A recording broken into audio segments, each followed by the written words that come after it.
Nah, di layar ini teman-teman bisa lihat ya, ada beberapa perusahaannya. Mulai dari Antam, atau perusahaan produsen terbesar biji nikel di dunia dan produsen terbesar ferronikel di Asia Tenggara. Nggak mungkin teman-teman nggak pernah mendengar Antam ya. Kemudian ada Bukit Asam, yaitu adalah produsen batubara termal terbesar kelima di Asia Tenggara. Dan perusahaan yang berbasis di Kuala Tanjung ini adalah perusahaan operasi terintegrasi dari pertambangan hingga pembangkit listrik. Ada yang orang Palembang di sini? Ada orang Palembang? Ya, ini biasanya udah pasti tahu nih Bukit Asam ya. Yang kemudian adalah hadir saya. Oh, banyak ya ternyata ya.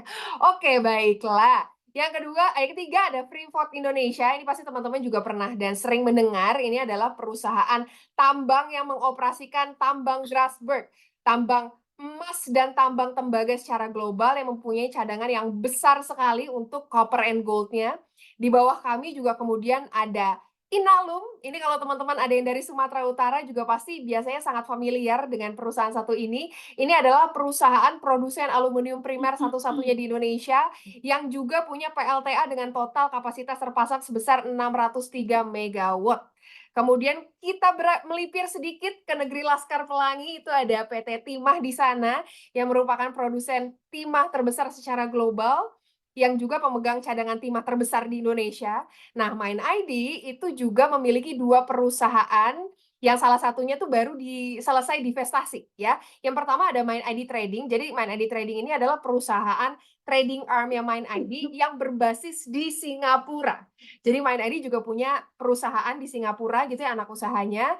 Dan salah satu lagi adalah Vale Indonesia Tbk atau perusahaan nikel yang berbasis di Sorowako, Sulawesi yang merupakan bersama Antam ini merupakan produsen nikel terbesar kedua di Indonesia. Yang sekarang kita memegang MindID ini memegang saham yang paling besar gitu ya di PT Vale ini. Nah, jadi ini teman-teman kalau kita ngomongin MindID nggak akan terlepas dari 7 perusahaan ini.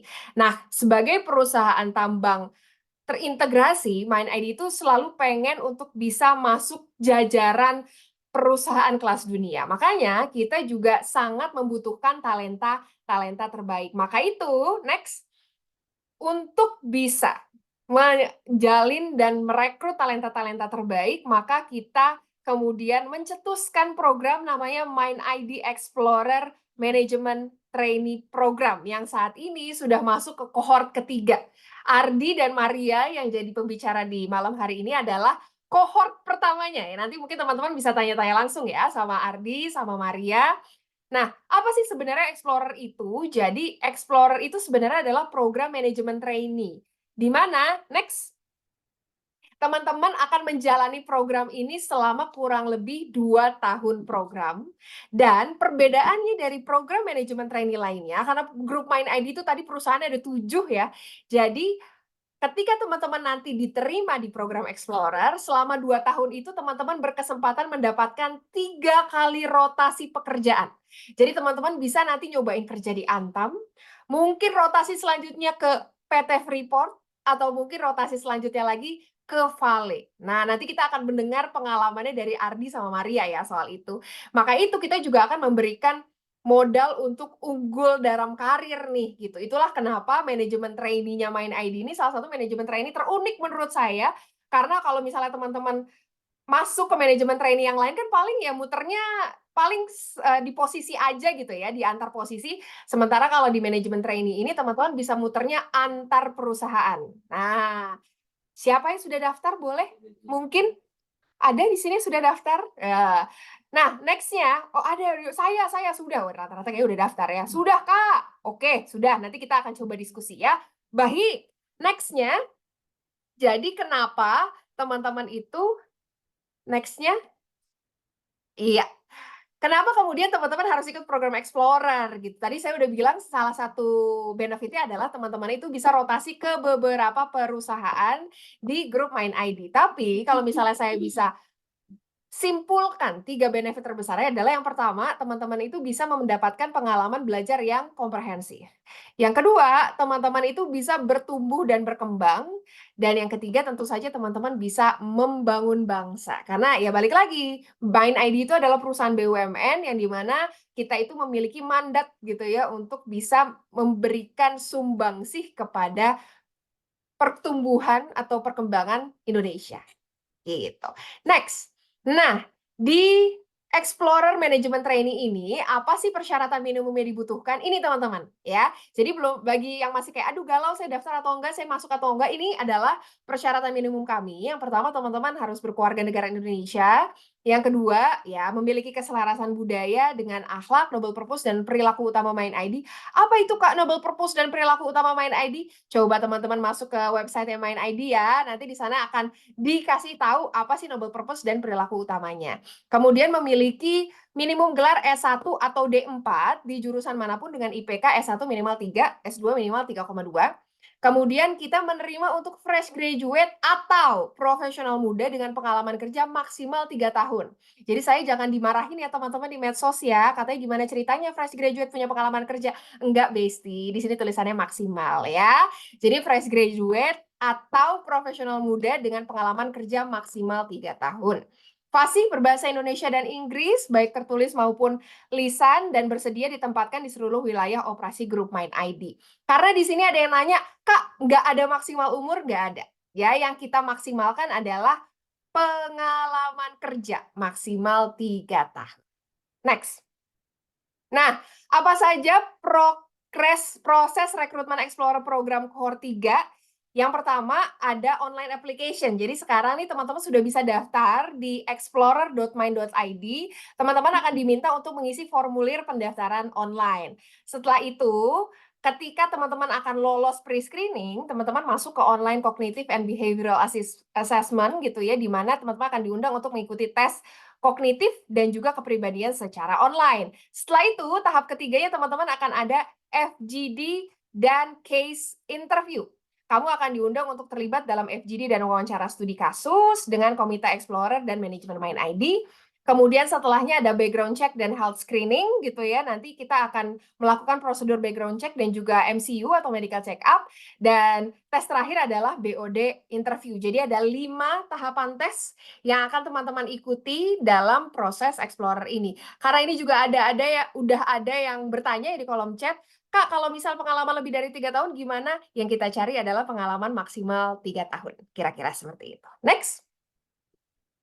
Oke, jadi yang sering ditanyakan ke saya juga, Kak, kalau misalnya ikut Explorer ini posisinya apa? Nah, perbedaannya adalah teman-teman di Explorer Management Training ini kita nggak bukanya posisi, tapi kita bukanya adalah streams. Apa itu streams? Streams itu adalah kelompok pekerjaan.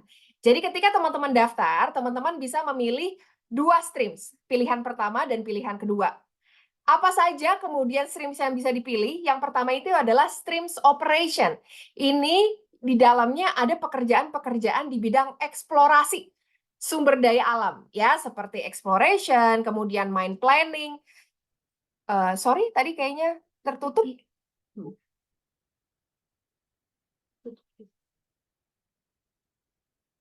Oke, terima kasih banyak. Jadi ada mind planning, kemudian ada exploration, ada mine production gitu ya, terus ada mineral processing, terus ada mining technical and services, ada asset management dan juga HSE. Kemudian ada streams kedua yaitu adalah supply chain ya. Ini ada posisi-posisi di bawahnya itu seperti sourcing and procurement, ada fulfillment, ada logistik gitu ya. Yang ketiga adalah streams finance. Di bawahnya itu ada beberapa posisi seperti tax management, treasury management, finance and accounting operations, strategic planning, dan enterprise performance management. Kemudian ada streams keempat, itu ada posisi seperti marketing, sales, trading gitu ya. Terus kemudian ada business transformation atau corporate business development, research and development, digital analytics, dan automation. Serta yang streams kelima adalah streams corporate services begitu ya. Seperti posisi di human capital, posisi di governance and risk, dan juga posisi di stakeholder relations and facilities ya. Wah, pertanyaannya sudah banyak. Sabar ya teman-teman, nanti kita akan coba untuk jawabin. Aku akan pilih pertanyaannya. Next. Nah, ini ada beberapa frequently asked question. Bagaimana saya dapat mendaftar di program ini? Jadi teman-teman bisa coba untuk mengunjungi website explorer.mind.id. Ya, tadi juga ada yang tanya pengalaman 3 tahunnya, apakah pengalaman setelah lulus atau pengalaman saat kuliah juga, Kak? Pengalaman magang, kalau teman-teman pernah magang, itu bisa termasuk ke dalam persyaratan minimum pendaftaran Explorer. Ya, terus apakah saya perlu memiliki pemahaman atau pengalaman di industri pertambangan? Enggak. Kami membuka pendaftaran seleksi untuk seluruh calon kandidat dari latar belakang yang beragam. Pertanyaan keempat, kalau misalnya udah lulus tapi belum punya ijazah atau apa bisa menggunakan SKL? Tentu saja bisa ya. Bahkan di proses rekrutmen kami di awal pre-screening, kami itu belum meminta teman-teman untuk mensubmit dokumen tertentu gitu ya. Jadi kalau misalnya teman-teman belum ada SKL-nya, belum ada ijazahnya, selama proses rekrutmen kurang lebih 3 bulan ke depan, kalau teman-teman bisa menyampaikan dokumen tersebut, itu nggak masalah. Ya, oke, next. Ini juga lagi ada ya. Saya udah daftar tapi ternyata streamnya nggak sesuai. Nah, apakah masih bisa diubah? Jangan khawatir, sebenarnya teman-teman, jika udah mendaftar, kami akan menyesuaikan kembali background-nya teman-teman dengan stream pilihan dan akan melakukan penyesuaian apabila diperlukan. Jadi nanti selama proses rekrutmen, kalau misalnya memang stream-nya teman-teman itu perlu diubah, nanti bisa kok, tenang aja. Ya, di mana saja lokasi penempatan kerja untuk para peserta Explorer di seluruh lokasi operasional perusahaan Grup Mind ID. Tadi saya udah spill beberapa ya, ada Kuala Tanjung di Sumatera Utara, ada Pangkal Pinang di Bangka Belitung, ada di Jakarta, ada di Pongkor, Bogor, kemudian ada juga di Pomalaa di Sulawesi, ada di Sorowako di Sulawesi ya, sampai di Timika, Papua. Apakah bisa pilih penempatan di mana? Tentunya teman-teman boleh untuk pilih aspirasi. Tapi tentu saja kita juga akan menyesuaikan kebutuhan dari perusahaan. Ketika mendaftar, apakah memang diarahkan ke platform Talentix? Yes, platform Talentix, karena Talentix itu jadi official partner kami untuk program Explorer. Oke? Sip. Next. Nah, ini dia teman-teman ya. Jadi masih sampai 31 Juli, ini berarti H-5 ya. H-5 kami tutup pendaftaran ya. Jadi silahkan teman-teman untuk bisa ngedaftar di sini, di QR code ini akan ngedirect ke explorer.mind.id dan nanti di sana teman-teman akan bisa untuk mengisi ya data diri dan pre-screeningnya di website yang sudah disediakan, di mana kemudian kita juga akan bekerja sama sama Talentix. Next. Oke, aku mau pilih teman-teman yang paling cepat raise hand. Silakan. Untuk bisa Q&A. Wow. Ini masih ada Mbak MC, Mbak Jasmine. Apakah bisa membantu saya? Oke, ini kita dari yang nanya ini aja ya, di raise hand aja kali ya. Boleh. Yuk, mari. Ini yang pertama sih ada dari atas ya, berarti ya, dari Faiz. Silakan langsung tanya aja ya. Sip. Aku asto unmute. Baik, selamat malam. Terima kasih. Eh, udah menjelaskan juga Mbak Vina. Saya mau nanya yang pertama, apakah ada ini ya, ketentuan jurusan tertentu dalam stream tertentu? Jadi apakah memang eh, s- misalnya finance hanya boleh orang ekonom atau bagaimana? Yang kedua, Oke. apakah prosesnya bisa online atau tidak? Mungkin di yang ada assessment pertama itu online ya, tapi di berikutnya ketika memang susah untuk hadir ke tempat, mungkin di Jakarta kali atau di mana, tapi seandainya susah, apakah ada opsi ke online ya? Mungkin untuk pertanyaan itu dulu kali ya. Terima kasih. Oke, terima kasih atas pertanyaannya. Kalau nggak salah tadi namanya Helmi. Terima kasih. Faiz. Faiz. Oh, jauh banget, mohon maaf. Jadi, Faiz, yang pertama tadi pertanyaannya adalah apakah ada ketentuan jurusan untuk stream tertentu? Jawabannya nggak ada. Jadi kalau misalnya memang teman-teman streams-nya itu atau jurusannya itu sangat lekat di operations misalnya. Tapi teman-teman mau coba ke bisnis, itu nggak apa-apa banget. Karena nanti Ardi dan juga Maria juga akan cerita bagaimana kemudian mereka itu shifting gitu ya dari sebenar-benarnya kuliahnya apa dan sekarang kerjanya di mana. Itu yang pertama. Terus yang kedua, apakah kemungkinan ada tesnya secara online? Yes, ada. Pre-screening dan juga online kognitif itu semuanya daring. Nah, untuk tahap ketiga, memang kita akan mencoba untuk mengadakannya terpusat di Jakarta. Nah, untuk itu nanti bagi teman-teman yang memang nggak bisa gitu ya, atau memang berhalangan, nanti kita akan kabarkan lagi gitu ya bagaimana, tapi kita akan mencoba, kalau misalnya memang teman-teman lolos di tahap kedua begitu ya, nanti teman-teman pasti akan kita usahakan dan kita bantu untuk bisa ikut di tahap ketiga tersebut. Kira-kira seperti itu jawabannya ya. Semoga membantu. Oke, selanjutnya Mbak Jasmine, kita yang kemana nih? Kita buka berapa pertanyaan, Mbak? Boleh, kita 2 pertanyaan lagi. Oke, 2 pertanyaan aku cap-cip-cup aja ya. Silahkan. Siap, teman-teman. Ini ada namanya Sekar Kedaton. Silakan ya, Sekar. Aku kasih akses untuk Halo, mikrofonnya. ya. Halo Kak Vina. Halo Kak, aku mau penasaran banget kalau untuk Explorer ini kira-kira Mind ID itu nyari kriteria kandidat itu yang kayak mana dan kira-kira kriteria kandidat apa yang bakal sukses di program ini Kak? Terima kasih. Oke. Wah, kayaknya Sekar sangat visioner sekali ya pertanyaannya. Jadi stay tune sampai akhir webinar karena pasti Kakak Ardi dan Kakak Maria nanti juga akan spill bagaimana kemudian skill-skill atau kompetensi yang kemudian dibutuhkan yang kita cari kemudian dalam proses Explorer ini. Jadi tunggu ya, nanti pasti akan di spill-spill nih sama Mas Ardi dan juga sama Mbak Maria. Oke, pertanyaan selanjutnya Mbak Jasmine. Oke, terakhir ya. Kalau gitu aku akan kasih ke Givari. Silakan ya. Udah aku unmute. Ya, selamat malam Mbak Vina. Selamat malam. Iya, kalau nggak salah ya, untuk program MT-nya. Mohon maaf, Givari boleh Halo diulang Mbak. pertanyaannya karena tadi putus-putus.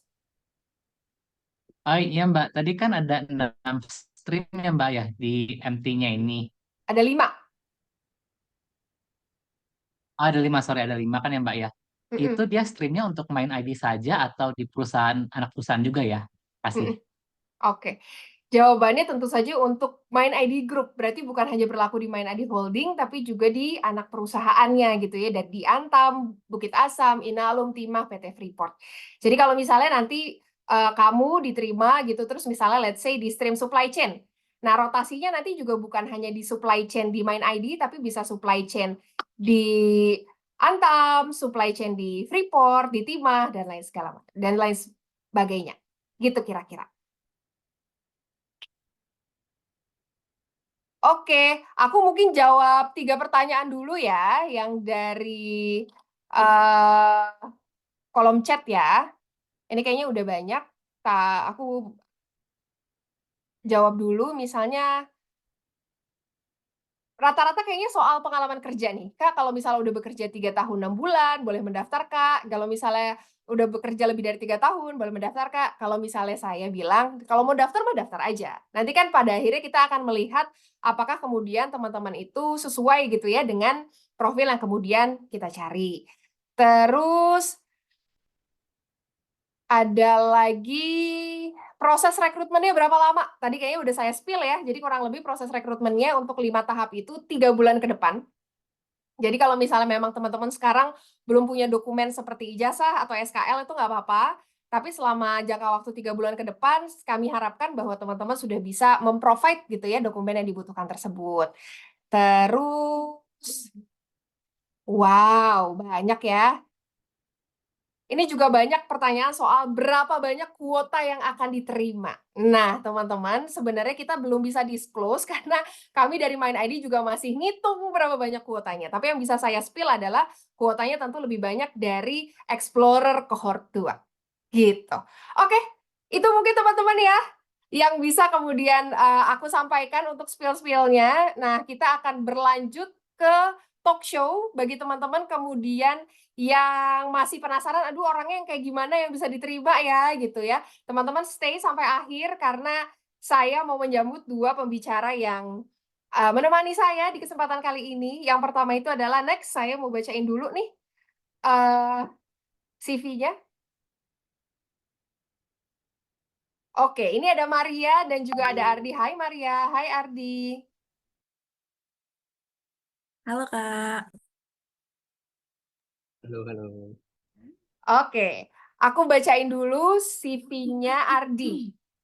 Jadi teman-teman yang pertama kita sambut sama-sama ini adalah next.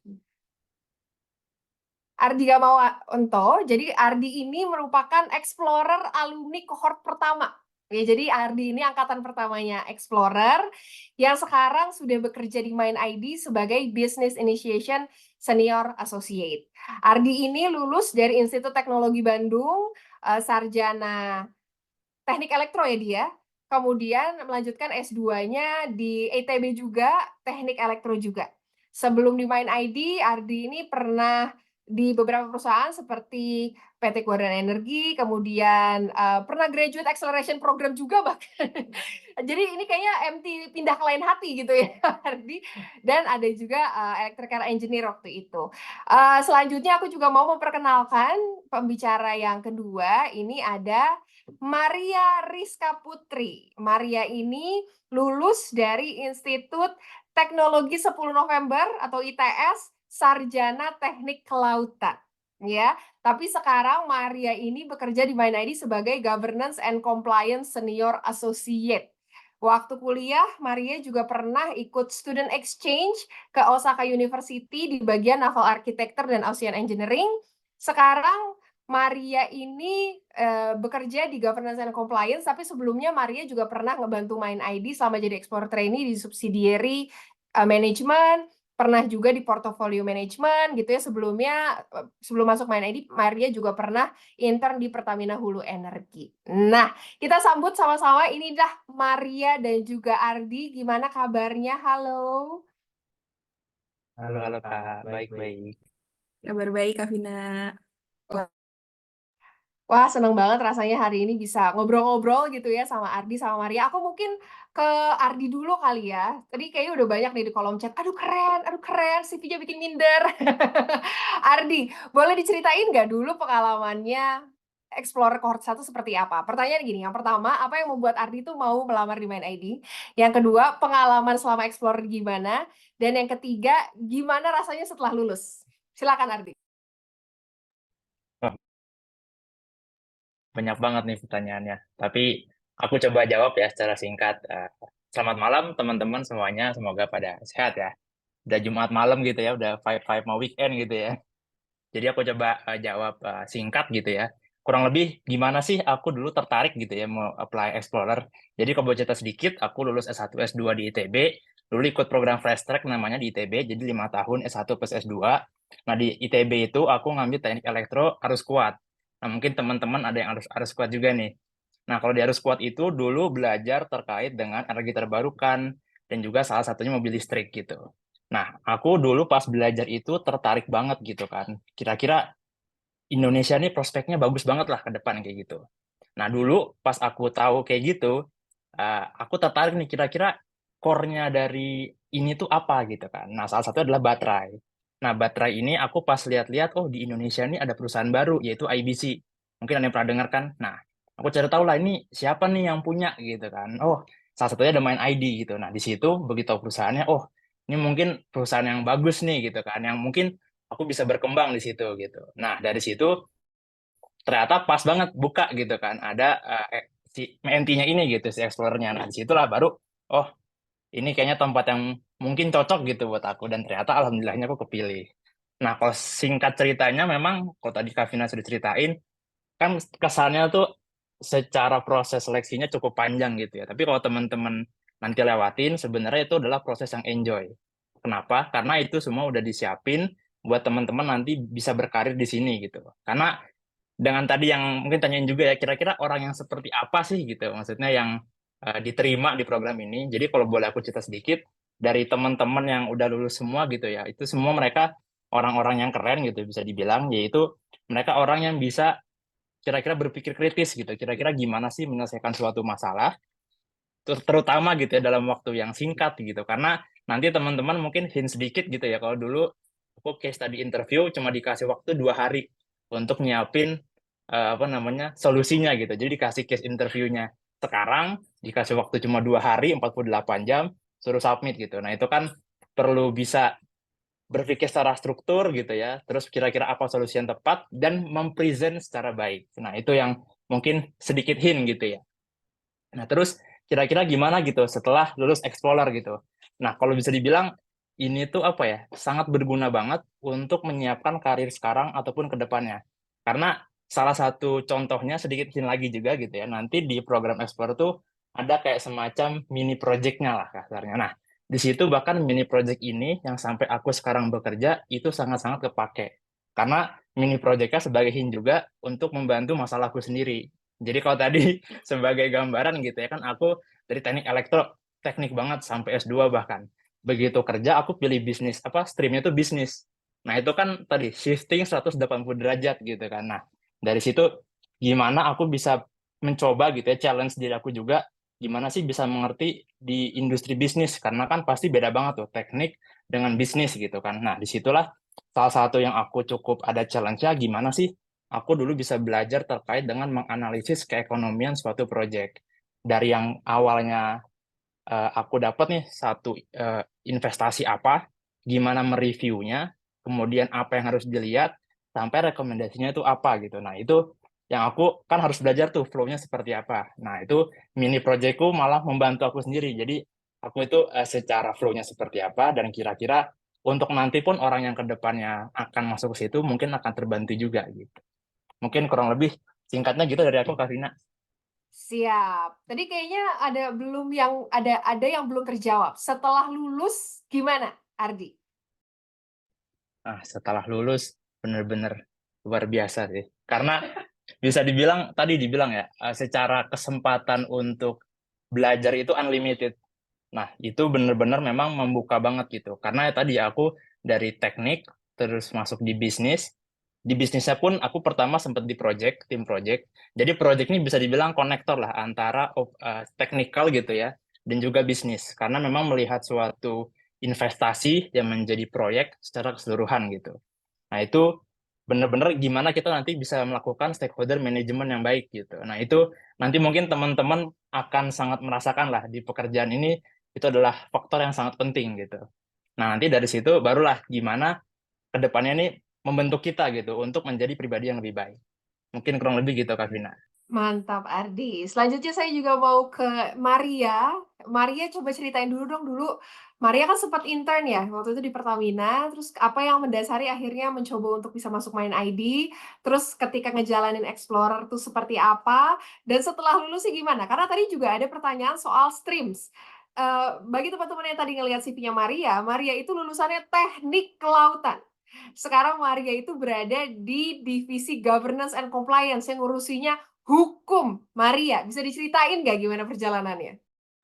Yes, thank you Kak Vina. Oke teman-teman, jadi kalau sedikit mereview lagi CV-ku tadi, memang betul aku lulusan dari S1 Teknik Kelautan di ITS. Nah, sebenarnya apa sih Teknik Kelautan belajarnya? Bahasa terangnya seperti kayak teknik sipil, tapi kita mempelajari gimana sih caranya kita bisa bangun struktur di lepas pantai dan juga di area pantai. Dan biasanya offshore structure itu kita pakai untuk produksi migas ataupun eksplorasi migas.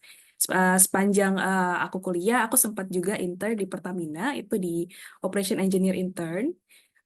Basically adalah untuk mengawasi produksi migas, khususnya produk-produk migas yang melewati jalur pipeline. Jadi kurang lebih seperti patent engineer lah pada saat itu. Nah, aku lulus tuh tahun 2021 waktu itu dari ITS, dan kalau nggak salah itu lagi zaman-zamannya COVID, dan ternyata Main ID lagi buka program MT ini nih, dan aku penasaran. Setelah aku cari tahu lebih lanjut, ternyata Main ID ini punya salah satu anak perusahaan, Timah tadi ya, yang ternyata juga punya offshore operation. Nah, dari situ timbul rasa penasaran dan keingintahuan, akhirnya aku coba daftar gitu, meskipun memang awalnya aku berangkat dari stream operation, ternyata dengan kurikulum yang sudah disediakan oleh Explorer program dan juga Mind ID, kita bisa dikasih kesempatan untuk sebetulnya menggali lagi potensi diri kita lebih jauh lagi. Dan ternyata seiring dengan berjalannya waktu, teman-teman di Human Capital Mind ID dan juga di Explorer Program Committee melihat aku juga ada potensi yang bisa di-develop di stream corporate service. That's why kalau dilihat dari rotasi-rotasi yang aku alamin, kemudian assignment, aku banyak mendapatkan well-rounded experience lah bisa dibilang. Karena pertama aku ditempatin di portfolio management. Itu kerjaannya ngurusin monitoring kinerja dan juga evaluasi ke anak-anak perusahaan di Mind ID gitu ya. Kalau tadi di slide yang ditayangin cuma dikasih tahu anak perusahaan yang gede-gedenya, sebetulnya kalau kita mau telusuri sampai dalam, Mind ID Group tuh punya kurang lebih 80 anak perusahaan gitu. Jadi begitulah kerjanya di portofolio, kita mengawasi gimana sih caranya supaya 80-nya ini tuh benar-benar bisa well perform dan juga bisa contribute, bisa ngasih added value ke Mind ID. Kemudian 6 bulan terakhir aku di-assign di governance and compliance sampai hari ini. Memang kalau dengerin kata-kata governance and compliance akan identik dengan, oh kayaknya ini lebih ke anak hukum ya cocoknya ya, atau heavy banget ke bidang legal. Enggak sih teman-teman, aku bisa bilang bahwa orang-orang yang mengisi posisi governance and compliance itu betul, kalau kalian punya knowledge di bidang legal itu akan sangat membantu, tapi sebetulnya orang-orang yang di GCG itu juga harus orang-orang yang bisa mengerti proses bisnis gitu, karena tugas kita salah satunya adalah untuk menyusun policy, kemudian kebijakan untuk bidang-bidang strategis, nggak cuma bidang-bidang hukum seperti itu. Dan di GCG sebetulnya juga kita bisa dibilang sebagai enabler bagi manajemen pada saat mengambil keputusan-keputusan strategis di level korporasi gitu ya, sehingga istilahnya teman-teman yang tertarik juga untuk nanti masuk ke stream corporate service itu nggak usah takut gitu, karena tentunya dari teman-teman Explorer nantinya akan dibekali dengan pengetahuan-pengetahuan dan juga training yang sudah didesain sedemikian rupa. Nah, gimana sih rasanya setelah lulus program? Sebetulnya echoing dengan apa yang Ardi udah sampaikan gitu ya. 2 tahun itu nggak akan terasa lama, terasanya cepat banget karena tiba-tiba udah graduation aja gitu. Dan segala istilahnya pelatihan-pelatihan, kemudian metodologi, framework yang diajarkan pada saat kita training itu benar-benar kepake, benar-benar very applicable ketika kita menjalankan pekerjaan kita pada saat kita sudah final placement. Gitu sih Kak Vina kurang lebih. Mantap. Nah, ini juga ada pertanyaan ya, selama program manajemen trainee, waktu itu apa sih kemudian bekal-bekal yang Mind ID kasih ke Ardi sama Maria? Echoing juga ini juga ada pertanyaan tentang manajemen trainee itu dapat silabus atau report nggak? Nah, Ardi bisa cerita nggak waktu itu check-in-nya sama komite Explore tuh berapa bulan sekali? Silakan, Di.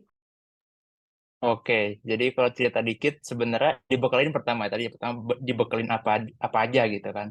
Jadi kalau ditanya apa yang dibekelin itu banyak banget, dari training. Dulu mungkin tiap 3 bulan ada kali trainingnya gitu. Kemudian nanti ada dikasih mentor, ada dikasih coach juga. Coach ini bisa coach untuk karir ataupun personal life gitu ya. Jadi apapun lah. Nah, dari 3 itu sebenarnya tinggal kita nanti gimana men-utilize yang sudah disediakan. Karena itu kalau kita bisa full utilize, itu benar-benar bisa dibilang apa ya, sangat-sangat valuable banget lah. Karena itu priceless gitu, itu susah untuk dicari di tempat lain.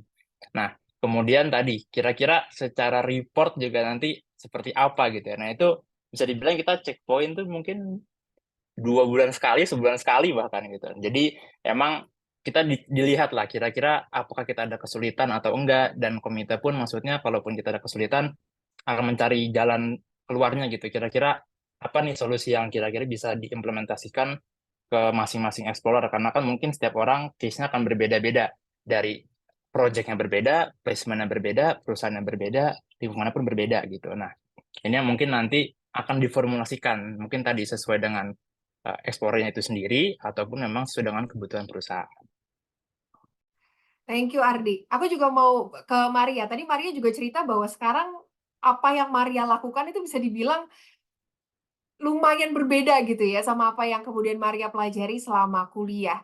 apa sih yang jadi tantangan terbesar ketika Maria adaptasi? Dan gimana kemudian Explorer ini bisa ngebantuin Maria adaptasi untuk bisa fit in the new role?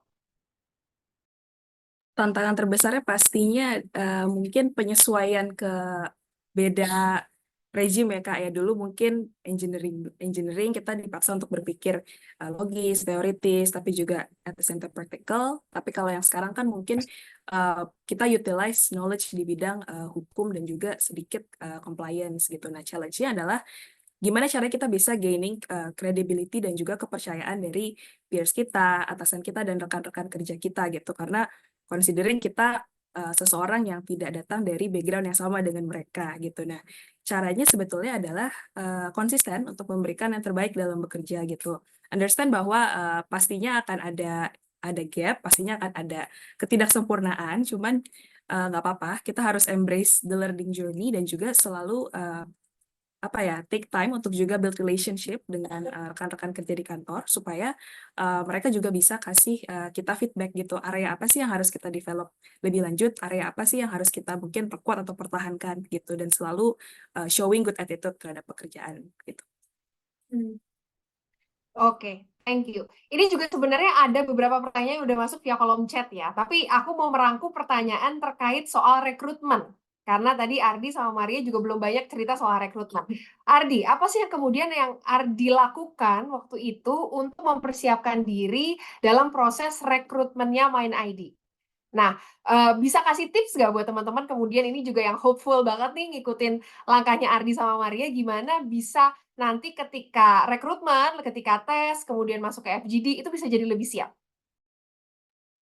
Oke, ini mungkin kalau bisa dibilang jawaban klasik, enggak juga, karena ini jujur aku alami banget. Yang pertama, minta restu orang tua. Itu nomor satu, nggak bohong. Karena kalau orang tua nggak restu, itu akan susah gitu. Baik ini untuk pekerjaan ataupun pacar gitu ya. Nah, kemudian yang pertama, kalau udah kayak gitu, yang kedua, tentunya kita baru berusaha semaksimal mungkin.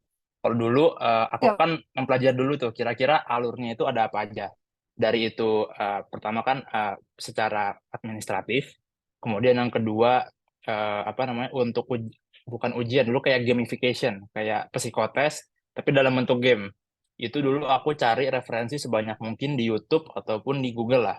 Karena kan sekarang udah maju ya, informasi gampang dicari di mana aja. Jadi itu cukup banyak latihan gitu ya, yang cukup gratis bahkan di internet. Jadi di-utilize ataupun download aja game-game yang terkait gitu ya di HP gitu. Jadi nggak harus dalam bentuk untuk psikotes, tapi game-game yang terkait misalkan spasial ataupun untuk numerik gitu. Itu pasti cukup banyak banget tuh latihan. Kemudian yang ketiga, study case. Nah, study case ini memang teman-teman perlu pahami dulu nih kira-kira interest teman-teman di mana, dan juga secara minat dan bakat teman-teman juga di mana. Karena di study case itu kalau nanti teman-teman maksudnya nggak sesuai gitu bisa dibilang, nanti akan gimana ya, akan susah untuk ngejarnya, karena kan nanti pasti diskusi FGD tadi ataupun case interview-nya kan seputar terkait dengan topik di stream tersebut gitu. Nah, kalau teman-teman secara istilah nggak aware gitu, ataupun terms-terms yang sering digunakan itu apa, pasti kan heho aja gitu, nanti kan bengong-bengong aja nih ngomongin apa gitu. Nah, jadi saya membiasakan lah dengan terms-terms yang terkait dengan di stream tersebut gitu. Nah, kalau yang keempat, MCU, bahkan aku dari sebelum apply, aku itu udah berdiet gitu. Ini dietnya beneran diet ya, bukan diet bohong-bohongan gitu. Karena aku tiap pagi pasti jalan sekitar 10.000 langkah, karena dulu aku ngerasa BMI ku tuh lebih dari 25. Karena to be honest, aku nggak tahu nih kriteria MCU yang dicari seperti apa, tapi yang aku lihat di internet gitu ya, aku chat untuk BUMN lah, BUMN in general, kayak dulu kan BMI-nya gimana, kolesterolnya gimana. Nah, karena kita nggak ada yang tahu, jadi siapin dari sebelum daftar, seakan-akan wah gue udah pasti sampai tahap 4 nih gitu kan. Jangan sampai gue tahap 4 gagal hanya karena hal-hal yang maksudnya bisa kita antisipasi dari awal gitu. Kemudian kalau yang terakhir BOD interview, nah ini mungkin ya kita lebih mempersiapkan apa yang kita mau pertanyakan ke perusahaan. Kenapa? Karena jujur kalau udah final BOD interview, dulu aku di interview sama dirutnya. Jadi teman-teman kebayang nggak, begitu masuk ke Zoom, interview, jebret dirutnya. Kalau misalkan nggak siap mental, apa nggak ngeblank gitu kan. Nah, jadi yang pertama siapin mental, kemudian yang kedua, ya kita maksudnya nanti pas interview ya kayak biasa aja gitu, kayak sama temen lah, cuma nggak terlalu temen, tapi yang penting sopan. Kemudian nanti terakhir, kira-kira gimana kita punya interest terhadap perusahaan tersebut. Karena nanti dari quality pertanyaan kita ke perusahaan, itulah yang mencerminkan kita udah riset belum sih terhadap perusahaan ini, dan kira-kira yang dicari itu yang seperti apa. Mungkin kurang lebih sedikit tips and trick dari aku kayak gitu. Luar biasa, sangat-sangat komprehensif. Kalau misalnya di Berangkum, teman-teman tadi ada 3 hal. Yang pertama tuh banyak-banyak persiapan. Persiapan di situ maksudnya riset. Jadi riset terkait main ID, riset terkait streams yang teman-teman mau ikutin, sampai kalau Ardi tuh riset terkait tes yang bakal dia hadapi. Itu penting banget ya. Yang kedua adalah banyak-banyak latihan. Kalau tadi ya, jadi Ardi tuh bisa sampai ngedownloadin beberapa soal-soal kognitif, soal-soal verbal gitu, di mana teman-teman tuh bisa memfamiliarisasi diri teman-teman sendiri sama soal tersebut. Dan yang ketiga adalah tentu saja bisa menyiapkan mental dan jangan lupa untuk minta restu orang tua. Kira-kira gitu ya Dia. Nah aku mau ke Maria. Maria apa yang waktu itu dilakukan sama nggak sama Ardi? Atau kalau misalnya kita ngomongin soal riset deh. Caranya riset terkait Mind ID, apa yang waktu itu Maria lakukan? Yes. Kurang lebih tadi dijelasin Ardi, kurang lebih mirip-mirip sama yang aku lakuin. Tapi kalau kita ngomongin detail soal riset, pertama kan pasti kita harus riset dulu ya, program yang kita ikutin itu seperti apa. Itu aku biasanya langsung berseliweran nih di website Explorer. Kemudian juga harus riset nih, bisnisnya Mind ID itu seluas apa dan skalabilitasnya seperti apa. Itu biasanya bisa diakses teman-teman di website Mind ID, tinggal lihat annual report-nya, kelihatan semua data-datanya, anak-anak perusahaannya seperti apa, kemudian kondisi bisnisnya 3 tahun, 5 tahun terakhir itu seperti apa gitu. Jadi berangkat dari situ. Kemudian juga jangan lupa baca global trends gitu. Karena balik lagi nih kita perusahaan tambang sangat-sangat terinfluence oleh global trends gitu kan. Jangan sampai ketinggalan berita. Jadi ketika nanti pada saat interview kan kita nggak tahu ya akan ditanya apa atau gimana caranya kita mengkorelasikan jawaban kita ke apa yang lagi terjadi di luar sana. Nah, itu penting banget makanya kita membekali diri kita seperti itu. Kemudian mungkin satu hal juga nih yang mau aku tambahin bahwa penting juga untuk kita self-reflection sebetulnya ke diri kita sendiri. Apa sih yang bikin kita jadi kandidat yang berbeda dari kandidat lain gitu? Apa sih yang bisa kita offer ke Mind ID, yang bisa kita offer buat dunia pertambangan Indonesia? Nah, itu yang mungkin teman-teman harus tonjolin di sesi interview. Gimana caranya value pribadinya kalian itu bisa align dengan value-nya perusahaan. Kurang lebih seperti itu, Kak. Keren. Oke, teman-teman, aku mau memberikan kesempatan tanya jawab. Silahkan yang paling cepat raise hand.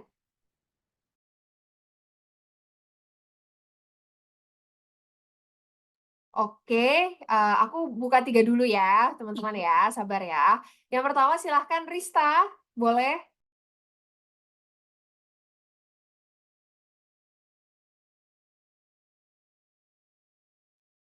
Halo, selamat malam. Izin mengkonfirmasi suara saya terdengar dengan baik ya? Terdengar. Oke, sebelumnya terima kasih banyak nih untuk Mbak Vina, Mbak Maria, dan juga Bang Ardi. Saya ingin bertanya karena kemarin saya di UI nggak bisa bertanya sama Mbak Meiska. Jadi saya bertanya untuk Mbak Maria. Sebelumnya saya Rista Agustina, saya dari Fakultas Hukum Universitas Indonesia. Jadi saya punya pertanyaannya seputar hukum nih kepada Mbak Maria. Yang pertama, Mbak Maria, sebanyak apa atau berapa persentase ilmu teknik yang Mbak Maria miliki itu bisa berkontribusi di divisi governance dan compliance? Kemudian yang kedua, knowledge di luar hukum apa yang setidaknya harus diketahui oleh seorang governance and compliance di perusahaan tambang? Mungkin 2 itu dulu, mohon dijawab Mbak Maria. Terima kasih. Oke, sip. Maria, monggo.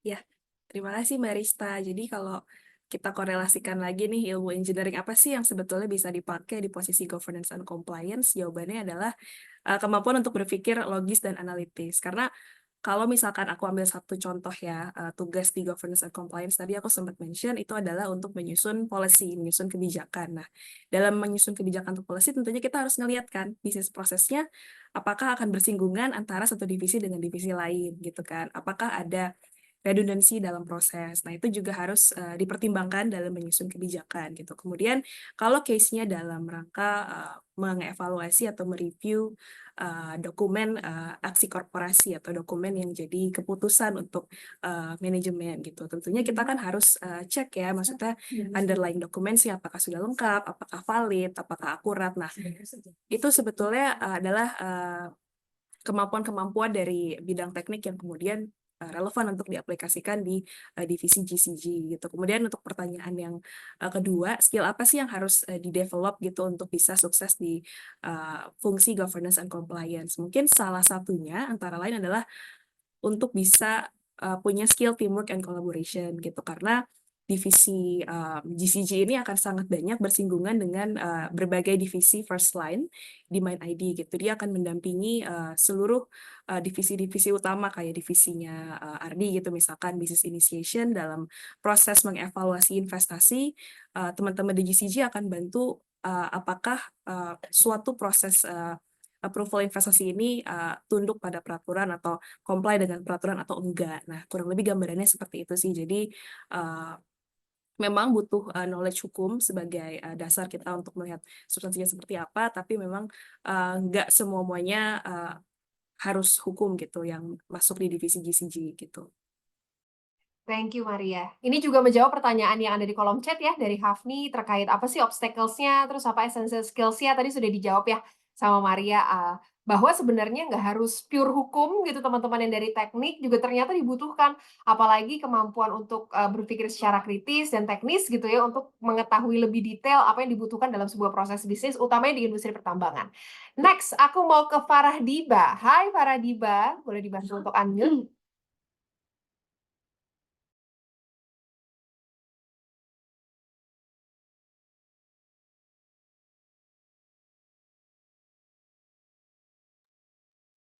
Halo.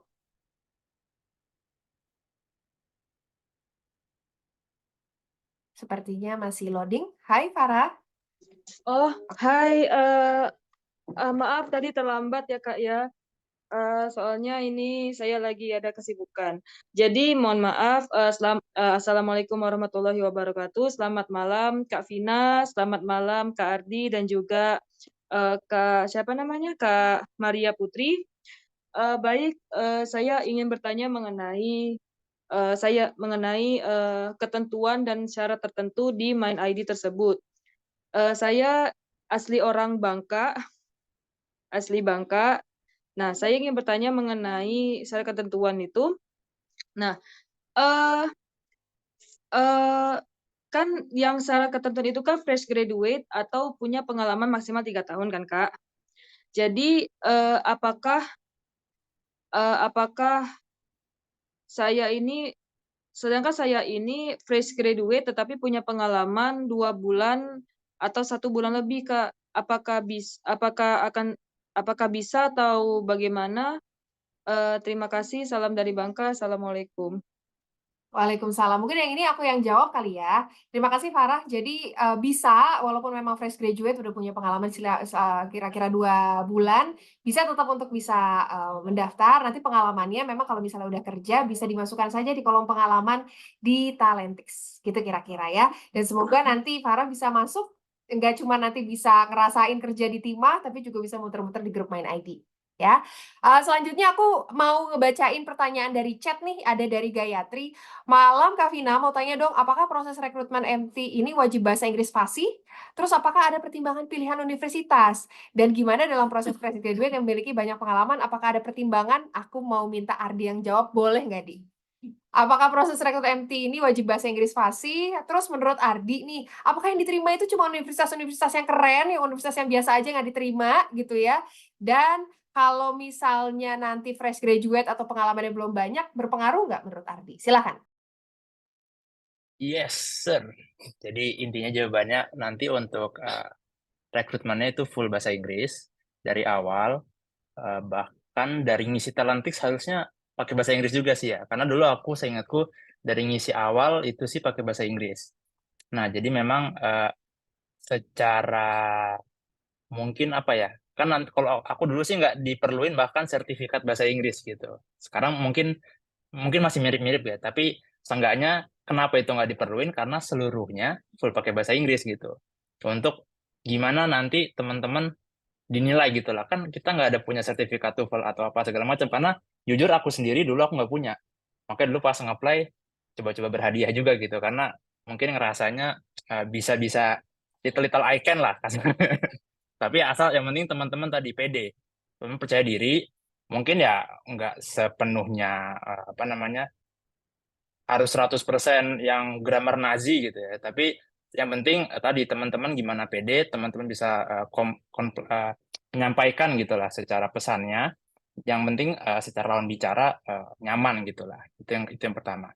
Terus yang kedua tadi terkait apa yang kedua tadi ya? Aku lupa ingat. Oh, oke. Kalau kedua terkait universitas, ini aku bisa bilang enggak ada apa ya limitasi univ manapun gitu, karena jujur dari ada salah satu teman di Explorer gitu ya, dia dari univ yang bahkan aku nggak pernah dengar namanya, dari di Semarang, mungkin aku nggak sebutin namanya, tapi maksudnya itu kan menyatakan bahwa nggak dilihat juga gitu semuanya UI semua atau ITB semua atau ITS doang gitu, tapi ini memang terbuka untuk univ manapun. Dan yang aku yakin sebenarnya yang penting quality dari teman-teman gitu.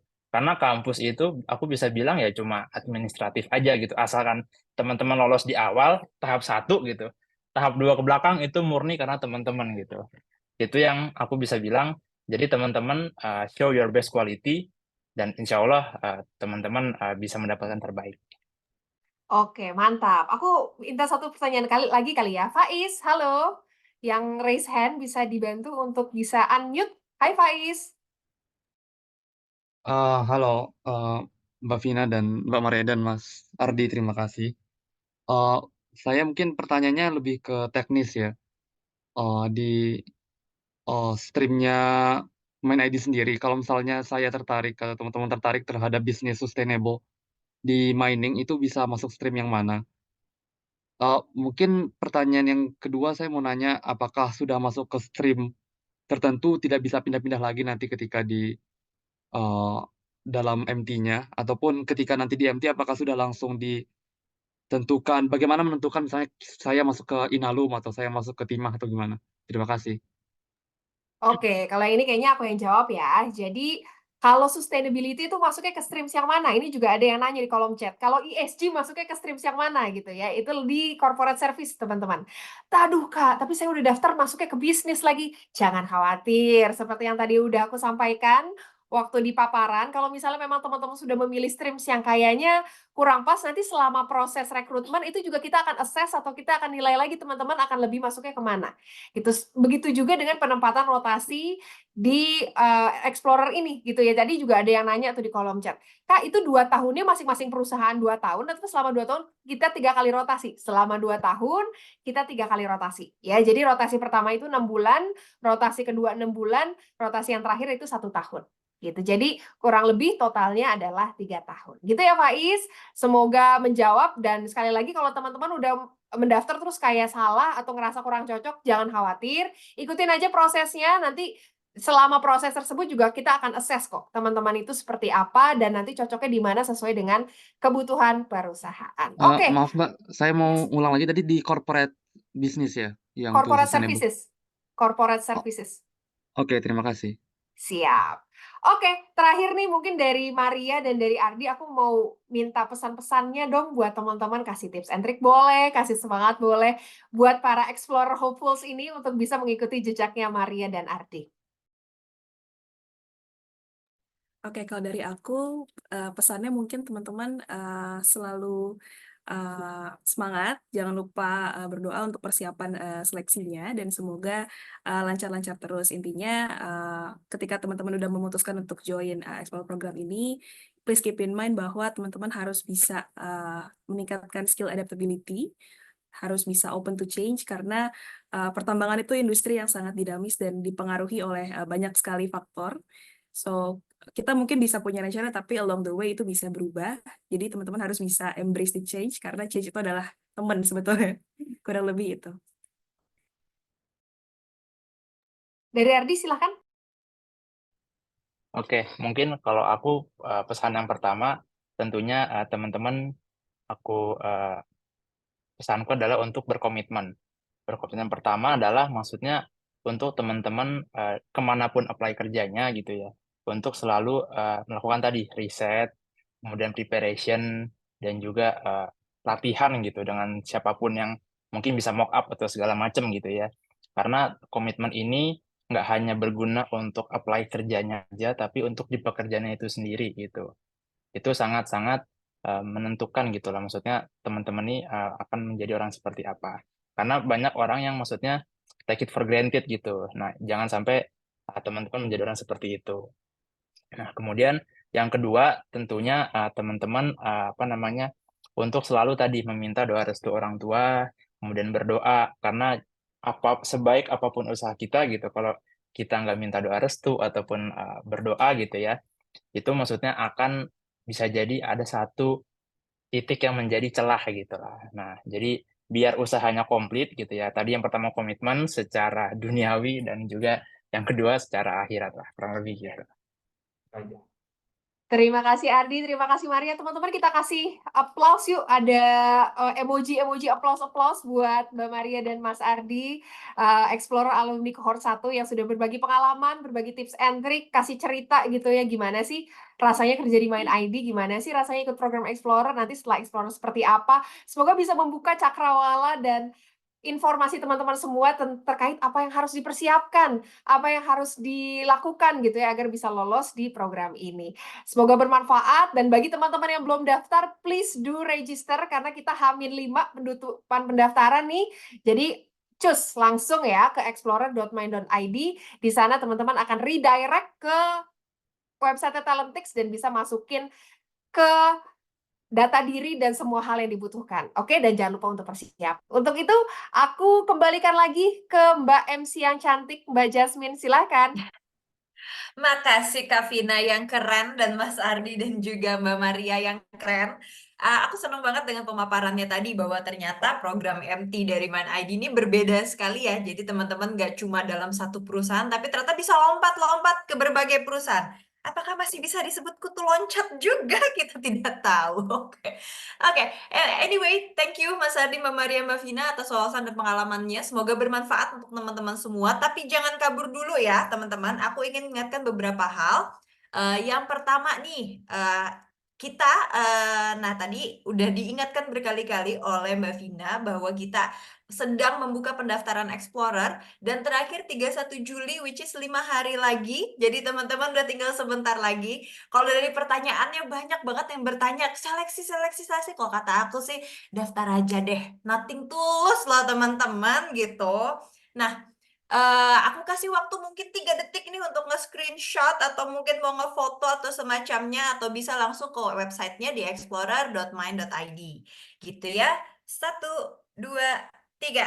Oke, baik. Info berikutnya yang ingin aku beritahukan adalah teman-teman jangan lupa ini adalah webinar pertama dari rangkaian webinar kita untuk program rekrutmen Explorer ini. Jadi nanti ada lagi di hari Senin. Yang penasaran dengan stream-stream bisnis seperti operation ataupun supply chain, cus langsung daftar juga ya. Ada di situ screenshotnya, bisa langsung difoto ataupun misalnya mau ya langsung cek gimana cara daftarnya di situ linknya ya teman-teman. Jadi kita akan ngobrolin dengan kakak-kakak keren dan Kak Vina lagi mungkin mau di spill hal lainnya seputar pendaftaran Explorer ini. Dan juga jangan lupa untuk follow social media @live@mindid dan juga @talentix agar teman-teman gak ketinggalan nih perkembangan terbaru ataupun juga program-program kami yang akan datang. Dan sebelum mengakhiri sesi, mari kita foto bareng. Teman-teman, aku berikan waktu untuk touch up sedikit sambil bisa dibuka kameranya, mungkin bisa dikasih akses. Touch up-nya juga jangan lama-lama, 10 detik aja kali ya. Yuk, mulai. Oke, aku lihat sudah ada yang buka. Mohon maaf, ini yang pakai AI gimana ya? Oke, tidak bisa buka kamera, tidak apa-apa, tapi yakin kamu mau melewatkan kesempatan untuk foto bareng dengan Kak Vina, kan bisa dipamerin di tag gitu ya di IG atau TikTok-nya. Teman-teman jangan lewatkan kesempatan ini kesempatan yang berharga. Yuk, Kalau gitu udah ada semuanya. Sip. Wah, banyak banget. Aku mungkin bukanya untuk 5 slide aja kali ya. Kalau kebanyakan bisa sampai pagi kita. Ini partisipannya ada 3.000 loh malam ini. Oke, kalau gitu siapa yang akan screenshot dari tim Talentix? Aman? Dari Kevin atau Triani? Aman ya? Aman, Min. Oke, Kita sip. hitung. Kalau gitu untuk slide pertama ya. Sip, aku mulai pada hitungan ketiga. 1, 2, 3. Oke. Oke, mantap. Sekarang slide kedua. 1, 2, 3. Nah, Ini gaya sekarang main slide. ID nih, Mbak. Ini adalah gaya Oh, main oh, ID, ini teman-teman. logonya begini. Maaf, Logonya kita gini. tidak tahu. Jadi jari tengah ketemu sama jempol. Nah, Oh, gini. gini. Jari tengah ketemu jempol. Oke. Kayak jurus-jurus di Naruto gitu ya. Kalau gitu, oke. Kita mulai ya. 1, 2, 3. Oke, terakhir kali ya Triani. Jangan lupa guys, logo main ID-nya. 1, 2, 3. Nah, sudah deh kalau begitu. Teman-teman, terima kasih banyak. Terima kasih telah bergabung di webinar Explorer malam ini. Semoga informasi yang teman-teman dapatkan meyakinkan hati, meneguhkan hati teman-teman untuk memulai perjalanan karir di industri pertambangan. Kalau gitu, aku Jasmine mengucapkan selamat malam dan sampai jumpa di acara berikutnya. Dadah teman-teman. Dadah. Good luck semuanya.